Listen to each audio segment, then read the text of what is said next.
Hello everybody, अस्सलाम वालेकुम। मेरा नाम फैसल इम्तियाज़ है और इन ट्यूटोरियल सीरीज़ के अंदर मैं आपको पीएचपी लैंग्वेज सिखाऊंगा कि पीएचपी लैंग्वेज किस के लिए यूज़ होती है और इसके फ़ायदे क्या हैं। और फिर हम इसकी पूरे सारे फीचर्स को डिस्कस करेंगे और फिर उसके बाद एक वेबसाइट तैयार करेंगे इस पीएचपी लैंग्वेज को यूज़ करते हुए, कोर पीएचपी को यूज़ करते हुए।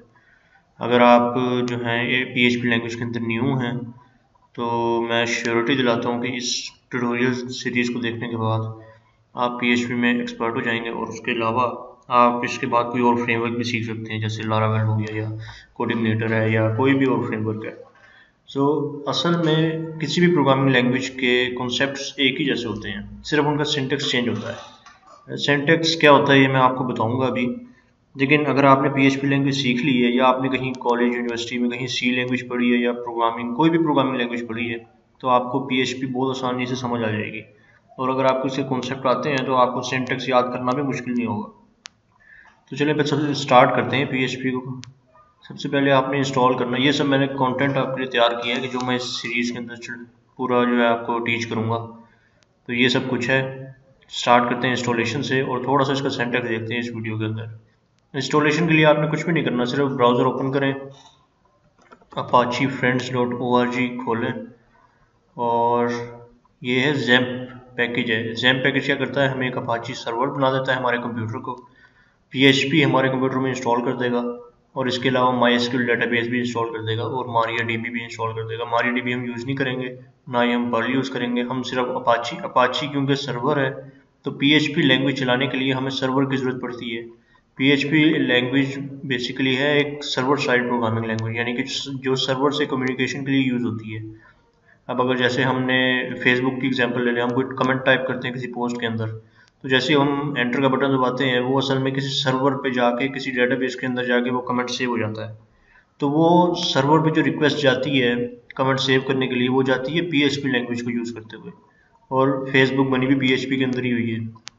तो हमें सर्वर को यूज़ करना है, लेकिन हमारे पास सर्वर तो अभी कोई है नहीं। तो सर्वर है असल में अपाची, तो हमें जैम्प डाउनलोड करना पड़ेगा। जैम्प जब हम चलाएंगे तो हमारा कंप्यूटर बेसिकली एक सर्वर बन जाएगा।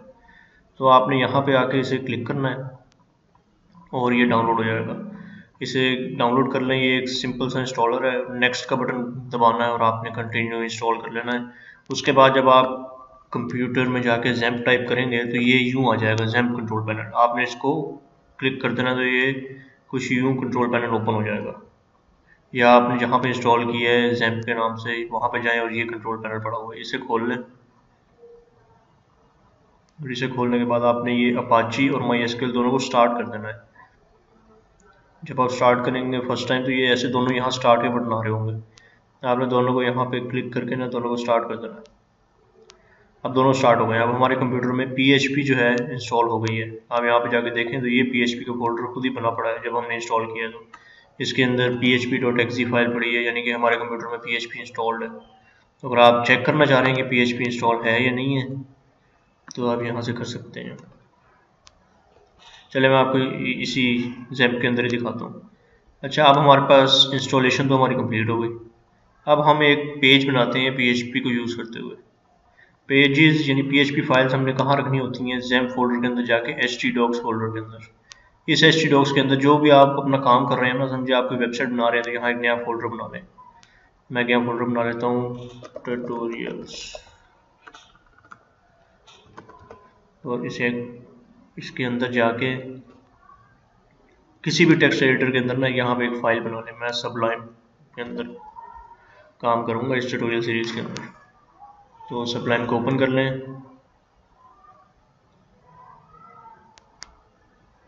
और ये थोड़ा सा टाइम ले रहा है ओपन होने में। अच्छा, ओपन हो गया। अब आपने यहाँ पे एक कंट्रोल एन दबा के न्यू फाइल बना ली और इस फाइल को सेव कर लेते हैं उसी htdocs के अंदर, ट्यूटोरियल्स के फोल्डर के अंदर। ठीक है, आप यहाँ पे जाएं अपने एड्रेस में जैम्प htdocs ट्यूटोरियल्स और यहाँ पे मैं फाइल का नाम रख देता हूँ test.php। आपको इसकी एक्सटेंशन रखनी है .php। अब एंटर करते हैं। अब इस फाइल के अंदर हम PHP का कोड लिख सकते हैं। अच्छा, PHP का कोड हम कैसे लिखेंगे, यहाँ पे सिंटेक्स है।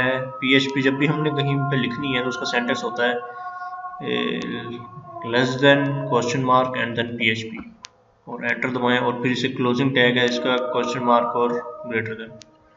तो अभी इस ब्लॉक के अंदर हम अपनी पूरी PHP का कोड लिख सकते हैं। अच्छा, मैं यहाँ पे एक कमांड होती है PHP info की, ये एक फंक्शन है, ये चलाते हैं और इस पेज को ब्राउज़र में खोलते हैं। आपने इसे ब्राउज़र में कैसे खोलना है, यहाँ लिखें लोकल होस्ट स्लैश, लोकल की स्पेलिंग ठीक कर लें, लोकल होस्ट स्लैश। अब इस खाली लोकल होस्ट का मतलब है कि हम htdocs फोल्डर के अंदर आ गए हैं, यहाँ तक हम आ गए हैं। अब हमने आगे फोल्डर का नाम देना है ट्यूटोरियल्स। अब आप यहाँ पे लिखें ट्यूटोरियल्स, इसके अंदर कौन सी फाइल हमने रन करनी है, test.php, यहाँ पे लिख दें test.php। अब जब आप एंटर करेंगे तो उसने कहा है ये एरर आ गया है। अब ये मैंने शायद स्पेलिंग नहीं सही लिखी या कोई गलती हो गई है, यहाँ पे स्पेलिंग सही नहीं है, इसका नाम चेंज कर लेते हैं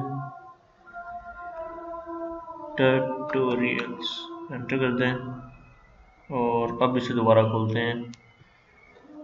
तो आप देखें ये फंक्शन चला है, ये एक PHP का फंक्शन है जो हमें सारी PHP की डिटेल दे देता है कि हमारे कंप्यूटर में कौन सी PHP इंस्टॉल है और क्या क्या चीज़ें हमने कौन कौन से एक्सटेंशन इंस्टॉल की हुई हैं, जो सारी डिटेल जो दे देता है। अच्छा, अब हमारे पास लेटेस्ट PHP 7.0 इंस्टॉल है, जो लेटेस्ट ही है, आई थिंक 7.1 रिलीज़ हो गई है कुछ दिन पहले ही, 1 दिसंबर को। तो आप वो भी अब नया जैम्प आप इंस्टॉल करेंगे तो वही ऑटोमेटिकली वही वर्जन इंस्टॉल होगा, लेकिन मैंने कुछ दिन पहले इंस्टॉल किया था जैम्प, तो मेरे पास है 7.0। तो बेसिकली कोई इतना खास फ़र्क नहीं है, मैं आपको फ़र्क भी बताऊंगा कि लेटेस्ट PHP वर्जन में क्या फ़र्क है पुराने से। तो ये सब फीचर्स हैं, हमने सिर्फ जो है इनमें से कुछ नहीं देखना, मतलब ये मैंने आपको दिखाने का मकसद था कि PHP इंस्टॉल है और जैम्प सर्वर काम कर रहा है। अगर आप इसे स्टॉप कर देंगे ना, यहाँ से स्टॉप कर देंगे तो ये पेज चलना बंद हो जाएगा। तो ये इस टाइम सर्वर से हमें उठा के ला रहा है एक वेबसाइट को, जो सर्वर हमारा यहाँ पे पड़ा हुआ है। ये असल में एक सर्वर बना हुआ है ज़ैम्प फोल्डर, तो हमने इसके अंदर अपनी फाइल स्टोर कर रहे हैं htdocs फोल्डर के अंदर, तो यहाँ से हम ब्राउज़र के अंदर पिक कर रहे हैं। तो अगली वीडियो से मैं आपको ये, इस वीडियो में तो ये हो गया इंस्टॉलेशन हो गई, अगली वीडियो में से मैं आपको प्रॉपर तरीके से ये एक एक करके चीज़ें पढ़ेंगे, वेरिएबल से शुरू करेंगे और सारा कुछ एक एक करके देखेंगे। फिर उसके बाद डेटाबेस देखेंगे और फिर एक वेबसाइट डेवलपमेंट की तरफ जाएंगे, पूरी वेबसाइट बनाएंगे, या जो कुछ भी फीचर हमने ऐड करने हैं वो एक वेबसाइट के अंदर जो ज़रूरी फीचर होते हैं वो सब ऐड करेंगे। तो see you in the next video, good bye.